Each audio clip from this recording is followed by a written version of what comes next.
completitud la marca se ve expuesta y las empresas y las organizaciones no estarían dispuestos a trabajar con empresas y que eventualmente pueden publicar su información.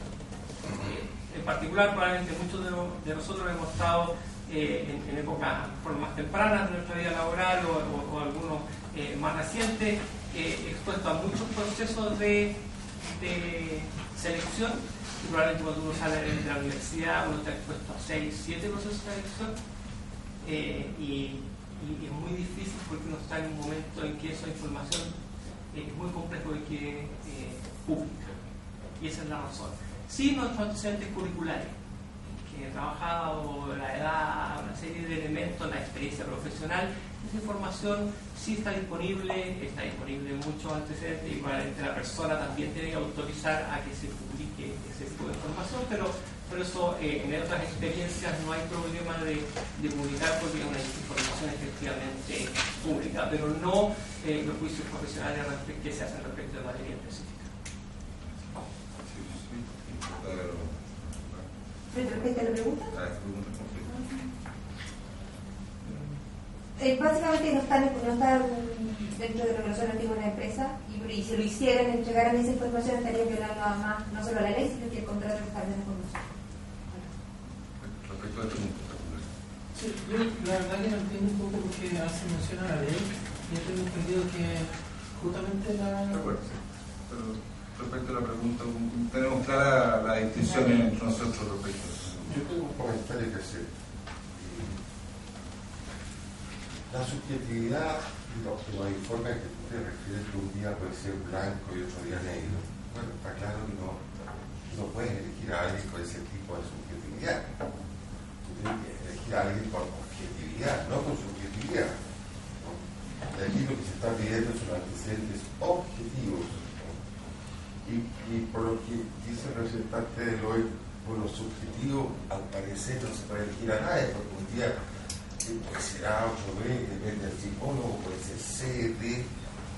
Entonces, lo único que me queda claro de lo que yo aquí he escuchado es que no debiera haber ningún problema en aportar los antecedentes objetivos, porque los subjetivos no tienen valor.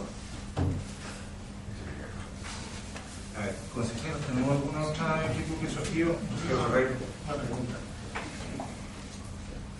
A juicio de ella para dirigir al servicio civil, a la dirección del servicio civil, ¿qué antecedentes de los postulantes, a juicio de ustedes, podrían ser revelados sin generar los perjuicios que ustedes han esgrimido al funcionamiento del sistema? ¿Qué podría razonablemente, a juicio de ustedes, ser público? Distinto a lo que hoy día no es. A ver, a juicio del concepto, hay efectivamente datos que a nuestro modo de ver forman parte, digamos, de una cuestión que es de la esencia de aquello que es público, que dice relación con el elemento sobre la base del cual se emite el juicio experto o pronóstico de ascenso, descenso en la carrera profesional, o los antecedentes previos que guardan relación de alguna manera con utilizar las referencias, y este es su currículum. Finalmente, digamos, el primer peldaño sobre la cual se construye incluso la primera selección, eso es la base de los antecedentes curriculares del candidato. Por lo tanto, no nos parece que revelar su historial, su trayectoria, los puestos que ha ocupado, sea, digamos, un elemento que deba ser guardado en reserva, en absoluto. Precisamente de lo que se trata es, entre otras cosas, de comparar antecedentes curriculares, verificar puestos, relevancia de esos puestos, responsabilidades de esos puestos, y ese conjunto de elementos lo entrega precisamente el currículum de la persona, y no nos parece, digamos, que en ello debiera activarse ningún ámbito de reserva o secreto, ¿no? Fuera de eso, nos parece que el Consejo se pronuncia respecto de las personas que finalmente son entrevistadas como parte del procedimiento que se contempla en la ley. Y el Consejo emite una opinión colocando una nota respecto de las personas.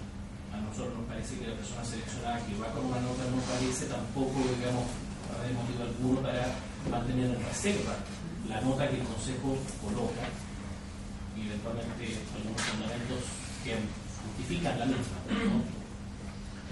Pero eso me parece que está relacionado, si el Consejo de la Transparencia me lo permite, con el objetivo primordial de este sistema. El sistema es, a través de un procedimiento que el legislador estableció en distintas etapas garantizando los méritos y los análisis, está basado en un procedimiento altamente competitivo y que tiene ciertos vínculos, uno de los cuales es el Consejo. Entonces la pregunta es dónde se emite un juicio técnico que deje atrás criterios de arbitrariedad. Y precisamente está en entrevistas previas y en entrevistas que emite el Consejo. El legislador dijo: aquí coloco mis datos de la legitimidad del sistema en mi esperanza.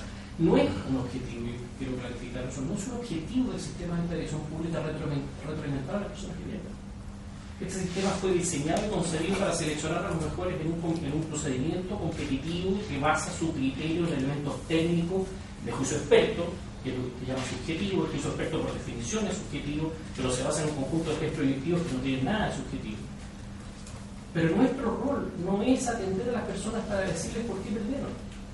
Ese proceso de retroalimentación se hace con el objeto probablemente de que los candidatos perdedores no crean que detrás de la selección hubo un juicio arbitrario. Hay un juicio plausible, razonable, que se comunica verbalmente. Ahora, la comunicación verbal y no escrita tiene mucho que ver con lo que señala el informe del Colegio de Psicólogos, que dice que no es una buena práctica, no es recomendable, que incluso contraría la ética profesional. El que entregue un informe basado en un conjunto de criterios que se tuvieron a la vista para hacer un juicio técnico precisamente sobre esa persona, tras basijar esos antecedentes sin más, precisamente volvería en contra de lo que el Consejo señala a propósito de las referencias laborales. ¿Por qué el Consejo?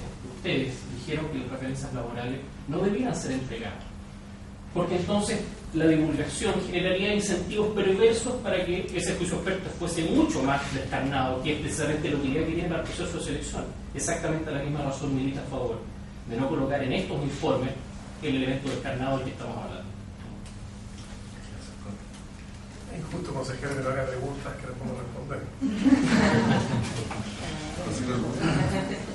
Yo quería hacer una consulta a las empresas en relación a este temor que tienen, ¿no es cierto?, de que se revele el informe que ha firmado un profesional.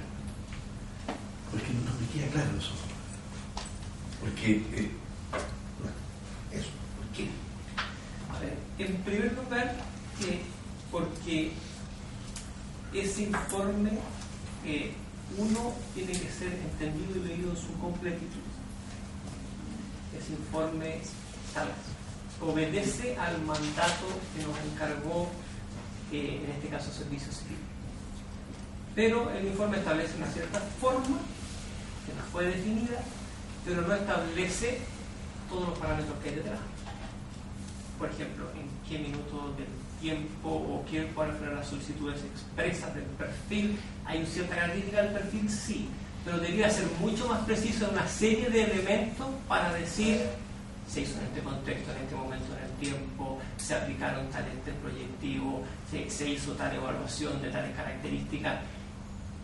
Y yo creo que además ese informe, si se llegase a publicar, contendría información muy general. Iría en el mismo tema de lo que se mencionaba recién el consejero de Servicio Civil, no contendría información más valiosa, porque obviamente el profesional firmante se expone a ser cuestionado por determinadas frases, por determinados juicios que realiza en base a su conocimiento experto nuevamente, y eventualmente no quiere estar expuesto a eso, ni el profesional ni la empresa, porque el mandato es de la empresa solicitante, no del candidato, el cual se somete a un proceso determinado. Entonces, la calidad de eso, al igual que un referente, que si va a ser publicado todo lo que él diga, decae notablemente. Para nosotros no es un tema menor, por cuanto obviamente esto tenemos que proteger a nuestros profesionales de no verse expuestos frente a terceros, y adicionalmente porque ese informe es parte del proceso. O sea, ese informe no dice que Deloitte no fuera encargado de seleccionar a la persona. En este caso, la empresa fue la encargada de determinar si es idónea, si no es idónea, y se tiene con observaciones para ese cargo, pero el proceso es mucho más completo que eso y hay otras miradas y finalmente nosotros no seleccionamos. Entonces ese informe nuevamente tampoco es del proceso completo, es de una parcialidad del mismo. Hay otros elementos de juicio que se incorporan en el proceso. Quiero hacer una pregunta a la dirección del Servicio Civil en relación a lo que ellos plantearon, a lo que ustedes plantearon en su proposición, donde señalan que creen que las empresas evaluadoras dejarían de participar en el sistema si se hicieran públicos las reformas psicolaborales. La pregunta es ¿por qué creen eso? ¿Y qué evidencia tienen de que eso ocurriría? Bueno, no solo es una creencia intuitiva, sino que está expresada en muchas de las cartas que nosotros que respondieron de las empresas que hoy día trabajan en el convenio marco, que son 40 empresas que son de gran prestigio nacional e internacional, y que muchas de ellas explícitamente señalaron que no participarían en caso de que los informes fuesen dados a conocer o se dice a conocer por las mismas razones que estableció en este minuto respecto a lo que Deloitte piensa. Y efectivamente lo ha manifestado así expresamente y como también muchos postulantes han dicho, si yo en esas condiciones no habría postulado. Efectivamente hay una expresión en las cartas que nosotros juntamos en la primera presentación, que es la forma de llegar si la necesita, de alrededor de 20 empresas donde señalan su objeción respecto a la definición. Y explícitamente se da el nombre. Complementando eso, digamos que mencionar simplemente algunas de esas empresas para que quede constante con efectos de estamos discutiendo, Spencer Stuart, Human Capital, Seminary, Conferry, Search, Boyden, muchas de las cuales son empresas que no solo hacen selección a nivel nacional, sino también internacional. Pero algunas, digamos, por un nivel de mayor amplitud, dijeron, mire, yo estaría dispuesto a seguir, Caramo, Valle, Mecánica, Humanas, en la medida, dice, que no se incorporaran juicios evaluativos que pudieran ser usados luego para poner en riesgo la imagen y reputación de la empresa. O sea, el conjunto de empresas que dicen no quiero, hay otras que dicen yo podría, pero lo que están diciendo detrás de esto es pero yo voy a participar entregando un nivel de información que es lo que ustedes van a requerir para el proceso de selección. Y finalmente, todavía podría haber algunas empresas que quisieran participar en todo evento. Lo que nos preocupa es que el esfuerzo que ha hecho el Consejo todos estos años a traer precisamente a las mejores empresas del mercado al proceso de selección de personal, digamos, en esto hay juicios técnicos que no tienen nada que ver con la subjetividad. Pasamos de 26 a 40 empresas. Todo ese proceso retrocedería 2 años entero en la convocatoria de empresas que finalmente hacen el juicio técnico crítico del que depende el proceso de selección. Nosotros importamos ese juicio crítico del mundo privado precisamente porque hay conocimiento acumulado que no tiene sentido reproducir en el sector público. Sería una inversión que nos parece absurda si allí hay experiencia no solo nacional sino internacional y que lo ocupan las grandes empresas del país, no porque esto sea magia, sino porque precisamente coincide con un proceso de análisis técnico riguroso donde hay buenos y malos. Los buenos dice que no siguen.